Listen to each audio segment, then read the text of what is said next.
I got the horse right here. The name is Paul Revere, and here's the go. Hello, racing fans, and welcome back to another edition of Handicappers Corner, brought to you by the Derby Bar and Grill. I'm Mike Heads, along with Drew Forster. We're going to go through the Sunday, July the 5th races. No racing Saturday, Saturday, July 4th, but lots of great simulcasting in the United States, and there's some Grade 1 races at Belmont. Yeah, Belmont's got a big card. It's going to be a great day for simulcasting on Saturday. But, of course, we're going to go through the Sunday races at Hastings, but before we get to that, we had a great day on. Great day of races yesterday as of taping. On the Wednesday, Canada Day, we had just a great crowd. It was huge. Great day of races. The handle was very good. I think a little over 900,000. And 4 stakes races to go over. The first one we're going to look at is the Lieutenant Governors. There we go. Older boys going long. Horses to keep an eye on here. Number 5, Mr. Bowling. Number 6, Modern. And number 4, Brass and Gold. We see Modern go to the lead here. He gets a fairly easy lead. Like, he's out there, but he's going quick. Yeah, he is. He's flying. I don't know. I thought he was a little more rateable than this, but he's... He looks like he's doing it comfortably, but he's smoking. He goes in 22:45. Oh, we got the little screen there. Yeah, we got the little screen. There we go. We got back to the big screen. Yeah. We skipped something here, but Modern now... 23 basically, 46 flat. It's good to be scooted forward anyway because nothing happened. Nothing happens. But Mr. Bowling was always prominent early. and 110 and flat, just too much for Modern. He does fight back a little bit here. He tried to come back. But Mr. Bowling's just too much under Mario Gutierrez. And 2 ticks off the track record, a record that has stood since 1973. Carlisle set the track record in 142 and 1. That was 142 and 3.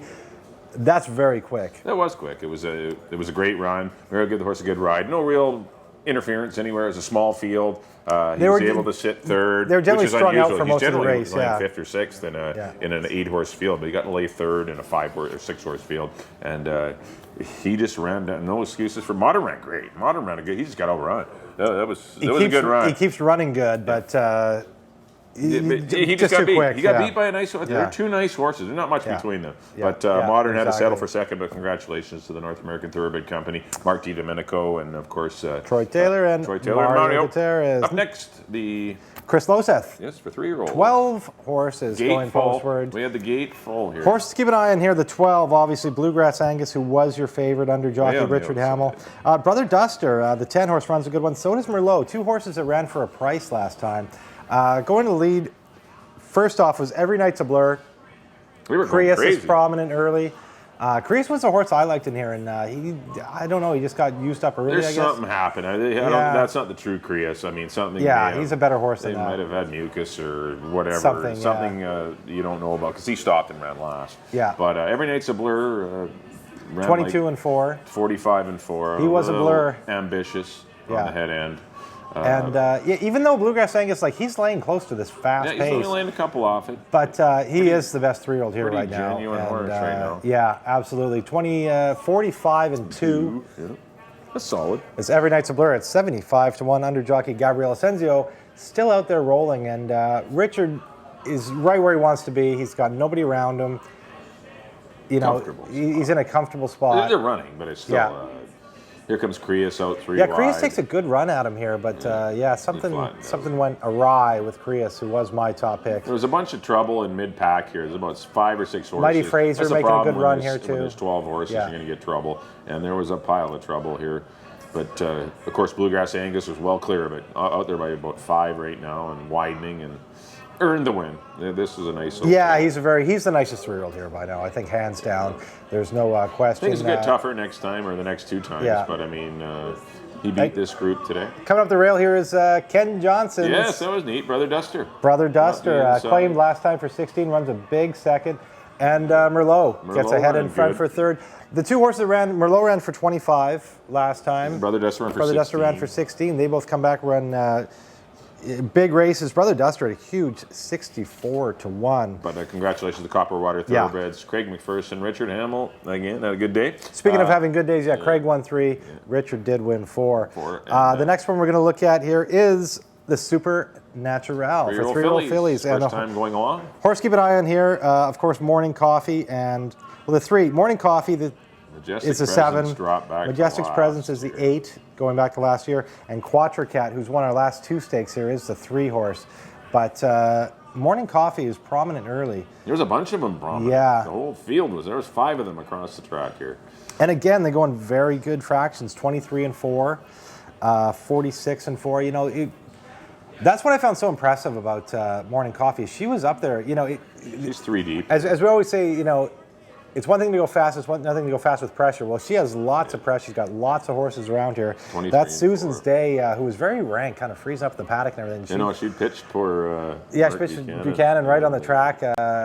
Pops was scratching his head about her performance this day. She was a handful. She's a high-strung thing. Yeah, this is by far her worst behavioral-wise. But we see Morning Coffee here going to the lead over Susan's Day. Stormstalker actually hung in there and ran a pretty good race. Yeah. But yeah, 23, 46 and 4.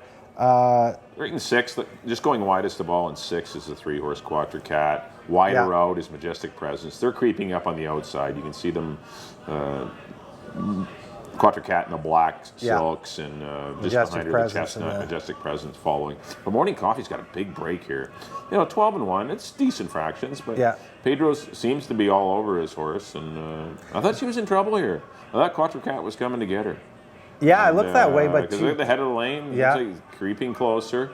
But Morning Coffee, once she switched leads, turning for home, she switches leads right. She opens up again there, and she rebroke and ran away, and Quattro Cat kind of flattened out, but still ran a great race. Just got beat by a filly that's run long and coming from California. Majestic Presence had to settle for 3rd, but you know, the dynamics of the 3-year-old filly division changed with both Morning Coffee and Majestic Presence surfacing from Southern California. That makes things a lot tougher. Absolutely. Actually, I walked back from the winner's circle with Pedro, and he said this is the nicest filly he's been on for some time. He said she is nice. She looked good. He had a bunch. She really looked good. And, you know, she battled, like you just mentioned, 3 wide early and ran on. 3 wide, going quick with pressure and re-breaks and runs away from him. And the 4th one, the final stakes on the card, program. the Monashee for older fillies and mares. Again, going 1 mile and a 16th.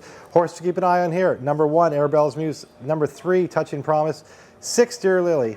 And we'll see Lockett come running late. But those are the 3 prominent early. Arabella, Touching Promise. And then she settled in the box seat here. Arabella's Muse gets a comfortable lead. Dear Lily goes up. Pins her in here. And that's pretty much the way the race unfolds. Pretty much it, stays this way for the entire race.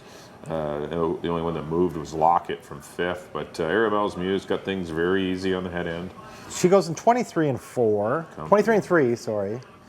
And 46 and 4, so decent fractions, but those were comfortable fractions. They're not crazy 45 fractions. in other races, and this was 46 and 4 was the slowest fractions of the day going along. As he slows it down, you can see Dear Lily comes up and runs. And 2, they're decent fractions, as Mike said. They're not very fast, but again, she never really had a ton of pressure. She was able to keep pushing on and getting a little, getting ahead of these fillies. A length clear here, giving herself a breather.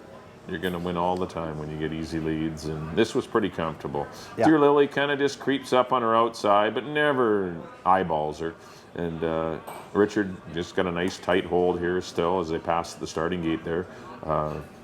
Touching Promise in the box seat. Ollie's Miss in 4th. Lockett moving up in 5th. Yeah. And she ends up making some good ground. This was actually Ollie's Miss best race of the year. She seems to maybe starting to wake up a little bit. But I thought Touching Promise was going to come up the rail here under Mario Gutierrez. It's tough on the inside to go inside horses when their leader's still running. Yeah. Like Arabella's Muse wasn't quitting. But no. We never got out.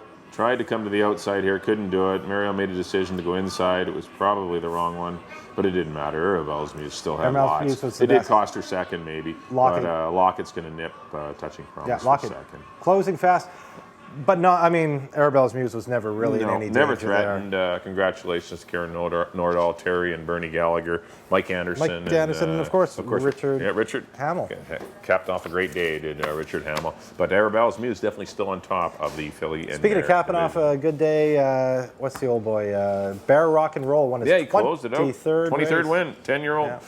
He just keeps winning, that guy. I wrote him off. So did I. After the last one, I thought, I don't know, maybe he doesn't want to do it anymore, and he comes back and destroys the field. He's won 23 races, and I think I've been aboard for 1. Yeah, me too. I think that's been it. I think I picked him twice last year. I always giggle with Bob Leffler about it, the owner.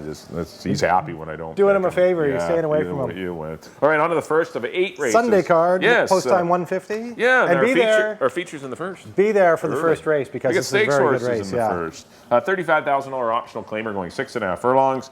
I ended up on the 5 title contender. He drops in for 35 after connections, Peter Redekop, Anita Bolton. Very good second by Mr. Bowling, too. He needs a win.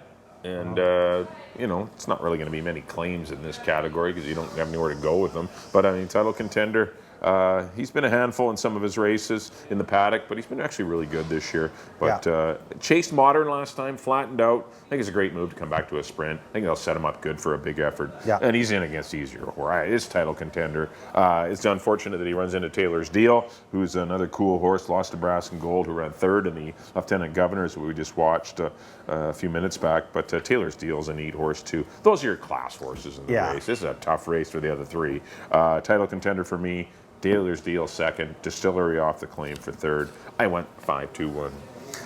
I went with the same horses. I did put Taylor's Deal on top. I thought, you know, he hadn't run since December when he got beat by Brass and Gold. And granted, that was on the 3rd of May, so it's going to be like 2 months in between races. But he generally runs good fresh, and I think, you know, just like December to May was a bigger gap than obviously May to July. So I think he fires a big one here. Title contender, I have in second spot. It's going to be one of those two, I really feel. Yeah, I just think title contender might be ahead of him. Yeah. So it's his race to win or lose. Yeah. And Taylor's Deal's got to get him, but maybe he can. It's just like Modern. It was Modern's race to win or lose. Mr. Bowling has to catch him. He caught him, but still, it's the same sort of scenario in here. Yeah, very much so. Title contender. They're two nice horses, though. They should dominate. But so I got Taylor's Deal title contender, and I agree. Distillery. Hall of Fame trainer Frank Barby claimed him off his last. See how he runs in here. On to the second, a maiden 8,000, going 6.5. I've gone to the big dropper in here. Mo Can Do It, who was favored 2 back in a maiden 25. He did lose his jockey Alex Marti. That's never any fun. That day, Alex hit hard, but bounced right back. Rode him back for maiden special weight in that shoe swap race. Kind of ran flat that day. Mark Kluche, who's firing on all cylinders right now, gets aggressive, puts him in for 8, puts Pedro on him. I like Mo Can Do It in here. I think it's his race to win or lose. Beyond that, I kind of looked around, and I ended up going with New Jersey Joe, a first-time starter out of the Mike Anderson barn, a well-bred son of Fusiachi Pegasus, out of a deputy minister mare, bred and owned by the Todd Mountain Thoroughbreds, who do a very good job around here of breeding and raising horses. Decent works. I like that work on July 14th at a minute flat. That'll fit for maiden 8. David Lopez rides for Mike Anderson. I got him in the second spot. And I put Mike Anderson's other horse, the big dropper, This Is the Moment, dropping from 25,000. Richard Hamill sticks with him. I put him in the third spot. I think it's all Mo Can Do It, though. I went 6-1-2. Yeah, I didn't love anyone here. I went Mo Can Do It too, but I don't love the horse.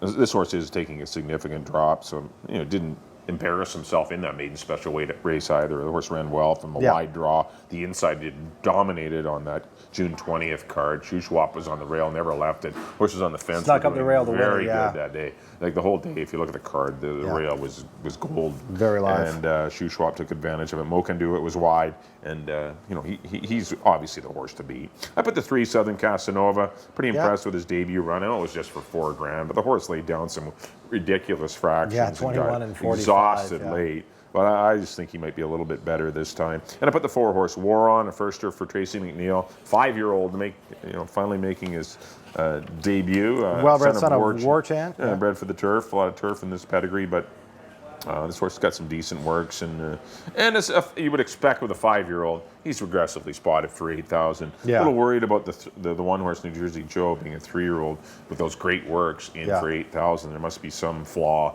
to the horse because he'd be in for more money. I know Mike knows how to put the value on a horse, and I guess he figures this is where he belongs. But I went 6, 3, and 4. But you can make a case for a lot of Power to Believe. I left off. Just ran a big Pause, one, Believin'. There's some horses in here that are all right. So it's a tough second race, but I did go 6, 3, and 4. On to the third. I got a $25,000 older horse race. I don't often get a 35 and a 25 to go on the same card. But I went to the 2 Brackendale. Wow. This horse 15 and 4. Yeah, went a little quick last time off the claim, and beat good horses in Devil in Disguise. Yeah, that was a good Distillery, race. who runs in the first for 35. I don't see anyone to go with him. He's going to get the lead again. Pedro's going to get to have a party on the head end, and I just see this tough seeing this horse getting beat if he has another race like that left in him. But Brackendale for me, I put the 6 horse Stratify, who is the best horse in the race by far.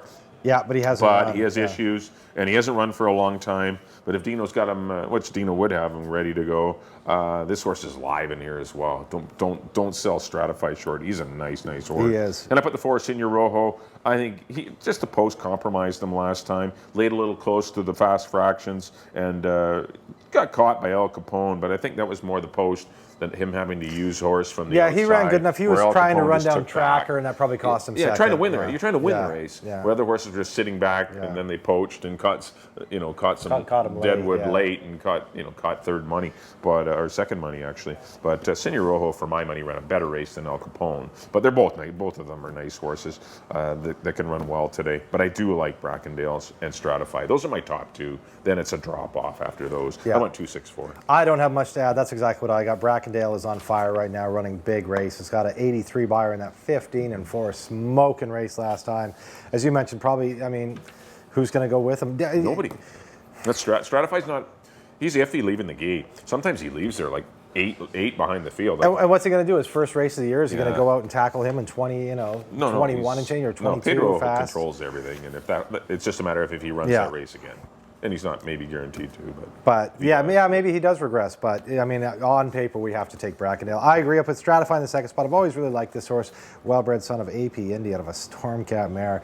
Another one of the great Darley breds that Swift has here, and very solid guy. They don't mess around them Darleys. They just go AP Indy and Stormcat. That's it. That's all it. they ever have. Yeah. Soon it'll be Galileo and Tappet. Yeah. But you look at his record, the distance too. 9 starts, going 6.5 furlongs, 5 wins, a second and a third. Very tough cool horse. The only question is, he's a stake horse, but he's got injuries. Yeah, and that's why he's not in stake company. That's why he's in high claiming company. And that's why he's a cool horse. Yeah, and that's probably why also too he's making his first start. July 5th. But I put him in second and Rojo in third. Same reasons as you. Other horses you can make a case for in here. Shooting Jacket runs for a price for the first time in his career, and El Capone, who did run second last time to Brackendale. On to the 4th race. 4,000 non-3 event for older boys, going 1 mile and a 16th. And I went to the one here, Stone Ridge Raider. He broke his non-2 over at the Ritz and Lord Gallivic. Lord Gallivic did come back to win his non-2 after that. Then he went up and tried an 8,000 non-2, non-3. Ran into Similkameen Joey, who was a very, a much tougher horse than these, and accomplished horse. And Carson City Brown drops back in for the 4,000 non-3. Fits him well. Richard Hamill on a roll, as we mentioned, takes over. I put him, not takes over, but sticks with him. I put him in the second spot. I put the 7 out of the Troy Taylor barn. Troy Taylor heating up right now as we speak too. I put 3-way trade in the second spot. Just one is non-2. It is tough to go into a non, straight on and win than a non-3 after your non-2. But I put him in the second spot. And the third spot, I put the aforementioned Lord Gallivic, who did just get up to beat at the Ritz by a nose for his 4 non-2, and now he goes in for the 4 non-3, which is the logical next step. But it is tough to take that next step forward, and I think Stone Ridge Raider will get quite a bit out of that $8,000 event. I went 1-7-6, 1-7-8. Yeah, I agree with the one. Stone Ridge Raider. That is definitely your horse to beat. I thought he ran a good third last time when returning to a sprint. He's definitely, I think, better suited to this mile and a 16th distance. As we watched him on May the 30th run very well, and ran a good time.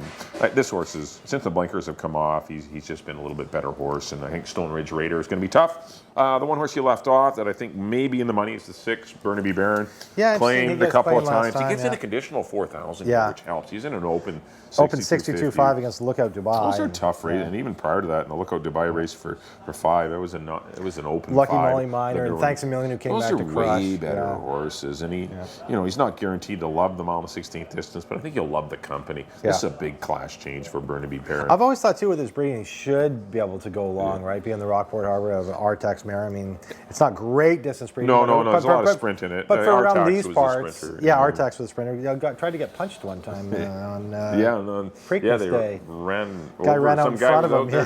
Trying to punch Artax. Watch that on YouTube.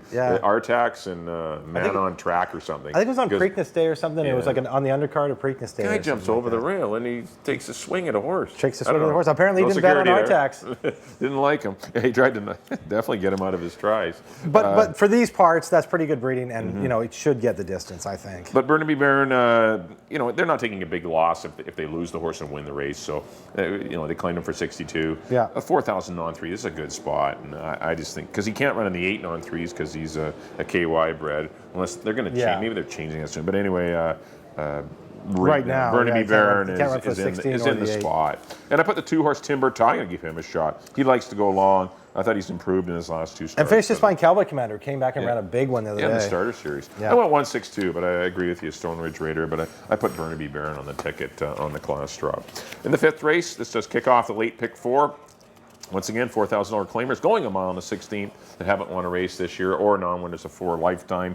I went to the 2, my old buddy Vying for Glory. I picked this horse a lot. Pick him again. I thought he fought on well. He was up on a hot pace, chasing Captain Salt. Yeah. It cost him. I thought he would have run better than that. He ended up tiring to run 5th. Minstrel's Time beat him with a good trip laying on the rail. But I mean, Vying for Glory, I see him getting the lead here. I mean, Step Up's the only other speed in the race, maybe. But Vying for Glory is the proven distance horse. And I just think Richard Hamill and Craig McPherson have another good chance in here. I put, once again, Craig McPherson in the 2nd spot with Minstrel's Time, who ran well, and the one Texas Buccaneer who likes the distance as well. I thought the contention was on the inside. The only one I kind of left off the ticket that maybe I should have in is Step Up, the 8-horse. But I went 2, 3, and 1. But I do really like Vying for Glory. I went with Step Up, the other one that I was looking for, like, who's going to get the lead here, right? Because he hasn't been flashing as much speed, though. I know. Well, he's not right. I had to go back into his form. But, I mean, if you look, when they went in 23 and change, he was right up on, near the lead. It was just when they're going in 21 and 3, then he's not on the lead, obviously. So I'm thinking, when they go long, he does have 6 tries of the distance, and in 3 seconds, he has not won at the distance, but he hasn't won a whole lot of races, period. At least he's been competitive at the distance, and I look for him maybe to try and get up on the lead under Amadeo Perez. Minstrel's Time in the 2nd spot and Texas Buccaneer in the 3rd spot. I keep picking Texas Buccaneer. I actually keep picking him to win. Maybe with me off his back, he'll break through today. I went 8, 3, and 1 in the 5th. I just think he's pace compromised. That's all. Because I don't see because he's going to need something to run at. I know. That's why I kind of got away from him. That's the only thing that'll worry you. Like any of them horses can win. Like a lot of the top 4 or 5 horses in these 4,000 races are very close in ability, but it's just a matter. And of they will win one of these, but it depends. He'll need a pace. How it sets up for him. I just don't think he's going to get one. On to the 6th day, 62.50, 3-year-olds and up, going 6.5 furlongs, wide open event. I went to the 5 here, honestly, Ossifer. Been running decent races this year, but he's been running for much higher. That last race he ran into, it was going long, which I've never. He does have 3 wins. Or no, I'm sorry. He has one going long, but I don't really see him as a route horse. I think he's much more of a sprinter. And now he drops, he comes out of that route race where he did get beat by Gamby and Street Map. And before that, he got beat by Taka's Charm in a route race. Before that, he ran for 8 and got beat by Leo's in a house who was on a roll. This is the softest race that he's running this year. I think he can get the lead. And I just think he'll a lot softer spot. He can get brave. I like the move to Amadeo Perez. I got, honestly, Ossifer on top for Taylor Anderson and Brody Sorensen, Praven Sorensen. The 2nd spot, I put Proxy Man, who I couldn't really decide between these two because Proxy Man ran a huge race last time. Got left of the gate by like 8 lengths. The race should have been over and came flying and just missed catching Lookout Dubai. He was flying late under Pedro Alvarado. Good to see Pedro stick with him. Another one with a big shot in here. And the 3rd spot, I put After Court, who was moved up last time, but he ran a big race behind Jordan's Quest. Jordan's Quest did come back to win again because he was still eligible for the same condition. Right. But I just think, he took a big step forward. Maybe he's, rounding into form as we've seen him do in previous years where he can get up into the mid-60s buyers for Frank Barabee. Good to see Reyes stick with him. I went 5, 6, and 4.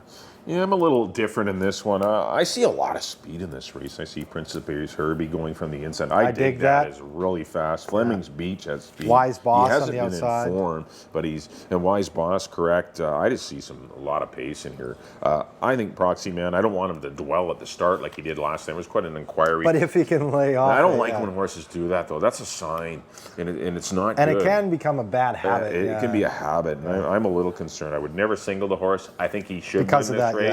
Even if he breaks 2 or 3 lengths slow, I don't care. I'd rather have him off the pace. He showed he can run from out of it. And I want an off-the-pace horse in this race because there's a pile of speed in here. And Proxy Man ran so well behind Lookout Dubai last time, and there wasn't much pace in that race. Lookout Dubai had things pretty easy, 45 and 4 for these kind of horses. He was there all by himself. Fast. Yeah. And I thought Proxy Man ran huge, but a little concerned that this horse, for whatever reason, here's a horse that laid down 21 and 3, 44 flat. The time before. Went out of that gate like his tail was on fire.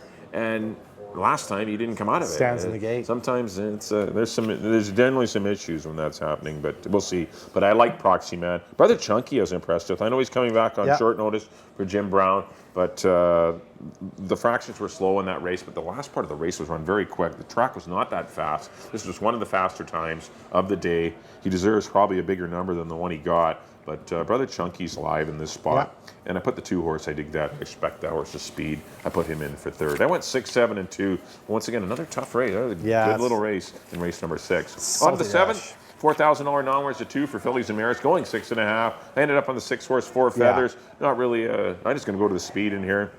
The horse broke its maiden for 4. She did drop way down into the $4,000. 22, event, 45 and change. Kept going, and I don't see anything in here that can run those kind of fractions and keep going. I'm going to take her to win it. Put the 1 horse Little Blossom in for second. Maybe a more cleverly rated ride might get her the job done. She made a big power brush down the backstretch. Chased the pace after covering. You know, this horse was covered up early, but Wesley Henry got him on the outside, or her on the outside, and got rolling out in the forepath, passing horses quickly. The horse did flatten out late, but that horse was put in a good, at least half-mile drive. Amadeo's very good at getting horses to relax and making a little less. He is really good coming from off the pace. There was one race I picked him today. Honestly, Ossifer, thinking that he could get the lead. And I'm like, well, he's not really it's not necessarily a speed rider. He is much better coming from off the pace. And I put the 8 Daughter Derrick in for third. Horse broke its maiden first time out. Tried 16,000 over 3-year-olds. Disappointed that day, but I think, back for 4, non-2. The horse beat Xenia, who came back to win in its first start. So the horse has got some run to her. Yeah. And that was enough for me, maybe coming from off the pace, to be a bit of a factor in here. Because I just see some speed. I think 4 Feathers will take care of the 2 Charming Silver, the 3 Cassidy Command, and then it's and the Tenant. So I mean, those horses that want to lay up close, I think 4 Feathers will beat them, and then it's Little Blossom coming from out of it to get the play spot, and maybe Dr. Derrick late for third. I went 6, 1, and 8. I agree with the 6. They found enough for her to run for maiden special weight last year, and this year she opens up at maiden 4,000 and absolutely destroys them. They're going to get aggressive. I mean, this is a horse that this outfit doesn't need to keep, so it's not a surprise to see the horse come back for 4 after an easy win. Yeah, back in for 4, non-2, the logical spot for her. And then I went, I was looking. This is kind of a muddled event. After her, where do you go? I went to 2 horses that ran good 2 starts ago and then had pretty terrible showings last time. I went to Daughter Derrick, who had a very good showing first out, and broke her maiden, and then just a horrible race last time back. And Charming Silver, who ran a big race, her first 2 races of the year were very good, right? Broke her maiden for 12.5, beating Silver Ovation and Xenia by 5. Came back. And a good second behind Bamboo Dream, who came back to win again in an open 8. Then went up to 16 and, just another terrible race. But I tossed that out. So I went 6, 8, and 2. She got bounced around leaving the gate in that race, too. She had some excuses. And then rushed up there, went 45 and did get tired. So I went 6, 8, and 2 in the 7th. On to the 8th. Claiming 16,000 non-2, non-3 BC bred, going 6.5 furlongs for older colts and geldings. I went to the 1 Richter Red out of the Anita Bolton barn. Claim last time out, off trainer Bruce Unwin. Pedro Alvarado rides today. I just think, Anita Bolton's very dangerous off the claim. Last 3 claims she's had, 2 of them have won next out. Goes to a high percentage barn, goes on Lasix, get Pedro Alvarado. A lot of things to like about Richter Red. I think there is more there, and I think he shows it today. As well as, brutal trip last time. Almost got dropped right nearing the wire. So I put Richter Red on top of it. Took Stranger Rousing in the 2nd spot. He ran a big race last time. He closed huge down the lane, right? That horse was flying. Looked like he was going to run 4th, and all of a sudden just found more, and came rushing through in that big blanket finish, and did end up getting the win. And Irish Romeo, another one who came out of that same race and was, in that pack at the wire 2 starts ago. Came back to a good 3rd behind Wonder World and Spirit River. Wonder World's in here too, but I took Irish Romeo. Richard Hamill's hot right now, so I went with Richard Hamill getting aboard Irish Romeo. I went 1, 2, and 5. Yeah, I agree with the 1 horse Richter Red. I think this horse has some upside, and as you mentioned, the first time Lasix. Just a better trip. Wow, this horse was live last time and just got a horrendous trip. Got in all sorts of trouble the entire race. That's what happens when you want to sit on the rail and you get behind deadwood sometimes and you have trouble trips, and that's what happened to Richter Then he Red. gets out and the horse comes out top Oh, of him. it was a mess. It was. But Richter Red with a better trip. Should be dangerous. Put the 6-horse Wonderworld in for second. Yeah. Like this horse. I can see Good that. second to Spirit River, who ran huge Got on the last lead time. and ran away from 16. him. Yeah.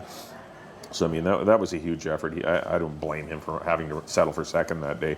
So I got him in there, and I put the 2-horse Strangely Arousing, who is also coming off a win at this level. I mean, I think those are your horses. And I left Irish Romeo out, but I mean, this horse does figure as well. Yeah. Those were the 4 horses, 1, 2, 5, and 6. Yeah. But I went 1. Any DJ Yeah, I Snow. picked Wonderworld last time, and I don't even have him in there. Yeah. DJ Snow might be better. I kind of like this horse last time in this same condition, but maybe the blinkers off will help. Another one that Amadeo Perez and gets that aboard. won't hurt. So a good little race. There's not much separating these horses. There'll be another blanket finish. There's been a blanket finish a bunch of times in those non-2, non-3 16s. But I did go, take a stand on something, and I went 1, 6, and 2. Well, that'll do it for our analysis of the Sunday, July the 5th program. Next up on screen will be a quick look at a recap of our selections. There we go. Here are the bingo balls on screen. I went in race number 1. I went to the 5, title contender 5-2-1. Race number 2, I went to the 6, Mo Can Do It, 6, 3, and 4. The race number 3, I went to the 2, Brackendale, over the 6, Stratify. I like 2 and 6 in that one. Went 2, 6, 4. Fourth race, number 1, Stone Ridge Raider, over the 6, Burnaby Baron, and the 2, Timber Topper. Race 5 to start off the late pick 4. I went to the 2, Vying for Glory, over the 3, Minstrel's Time, and the 1, Texas Buccaneer. Race number 6, I went to the other Mohammed Khan horse, Mark Lucci. I got him winning 2 today. The Mo Can Do It. Man, This was Proxy Man, though. I went 6, 7, and 2.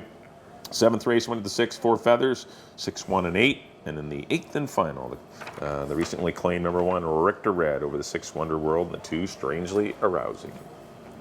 Up next will be my picks. There we go. In the first, I went to the 2, Taylor's Deal, over the 5, Title Contender and Distillery. In the second, I agree with Mike on number 6, Mo Can Do It, over the 1 and the 2. In the third, number 2, Brackendale, the very fast Brackendale, over the 6, Stratify, and the 4, Senior Rojo. In the fourth, number 1, Stone Ridge Raider, over the 7 and the 8. In the fifth, I went to the 8, Step Up, over the 3 and the 1. In the sixth, I went to the 5, Honestly, Ossifer, taking the drop, over the 6 and the 4. In the seventh, number 6, 4 Feathers, over the 8 and the 2. And in the nightcap, again, I'm with Mike on number 1, Richter Red, over the 2 and the 5. All right, that'll do it for this edition of Handicappers Corner. I'd like to thank everyone for tuning in. Hopefully, we can get you some winners, get you winning a little bit of money on the Sunday program. Don't forget, big simulcast day on Saturday, July the 4th. Great day to come out to the Derby. Grill, yep. Come on out here and get great food specials. And should be a nice Always afternoon. Food and drink specials here, yeah. And should be a lot of fun. And we resume racing. We go back to normal. We go back to the Saturday, Sunday. Next weekend with the Saturday, Sunday. 11th and 12th, I think it is. Yeah, Saturday, Sunday. We go back to the Saturday to Sunday schedule until BC Cup Day in the first week of August. But we get back to the Saturdays and Sundays after this little bit of a kind of a hiccup in the schedule. But it was well worth it for it was a great day. We had it was on a great Canada day. Day, yesterday as of taping on July the 1st. That was awesome. Well, that'll do it for this edition. Thank you very much for tuning in, everyone. On behalf of Drew, we'll see you next time here at the Derby Bar and Grill on Handicappers Corner.